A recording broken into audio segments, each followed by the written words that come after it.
மிகவும் அருமையான ஒரு வார்த்தை. இந்த புதிய நாளில், மாதத்தின் ஆரம்பம், உங்கள் வாழ்வை தேவன் இந்த நாளில் அவருடைய கிருபையினால் நிரப்ப போகிறார்.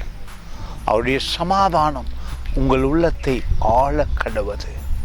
புதிய ஏற்பாட்டின் விசுவாச பிள்ளைகளாய் மாறி நிற்கிறோமே, அந்த கிருபையின் வல்லமையை நீங்கள் அறிந்து கொள்ள வேண்டும்.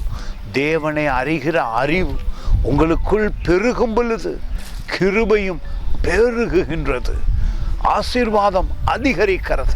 பாருங்கள், பிலோமோனுக்கு எழுதின நிருபத்திலே முதல் அதிகாரத்திலே 3வது வசனம் மிக அருமையாயிருக்கிறது. மிக அருமை. நம்முடைய பிதாவாகிய தேவனாலும் கர்த்தராகிய இயேசு கிறிஸ்துவினாலும் உங்களுக்கு கிருபையும் சமாதானமும் உண்டாவதாக. இயேசு கிறிஸ்து பூமிக்கு வராமல் இருந்திருந்தார் இந்த கிருபையை உங்களுக்கும் எனக்கும் அனுபவிக்கவே முடியாது. ஆனால் இயேசு கிறிஸ்து என்றாலே கிருபையுள்ளவர்.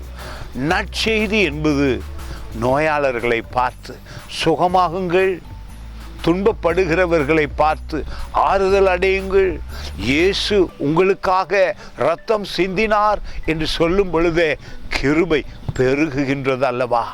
இந்த நல்ல நாளிலே நீங்களும் உங்கள் குடும்பத்தில் கிருபையை குறித்து பேசுங்கள், அவருடைய அன்பை குறித்து. மாதம் முழுவதும் சகல நன்மையும் குறையாமல் அனுபவிப்பீர்கள். ஒவ்வொரு நாளும் தேவனுடைய அளவில்லாத கிருபை உங்கள் மேல் தங்கி இருக்கும். உங்களை நேசிக்கிற அந்த தேவனுடைய வார்த்தை இருக்கிறதே, அது முழுமையான கிருபையை உங்களுக்கு கொண்டு வரும். என்ஜாய் பண்ணுங்கள், அவருடைய கிருபையிலே வளருங்கள், சமாதானத்தில் வளருங்கள். God bless you.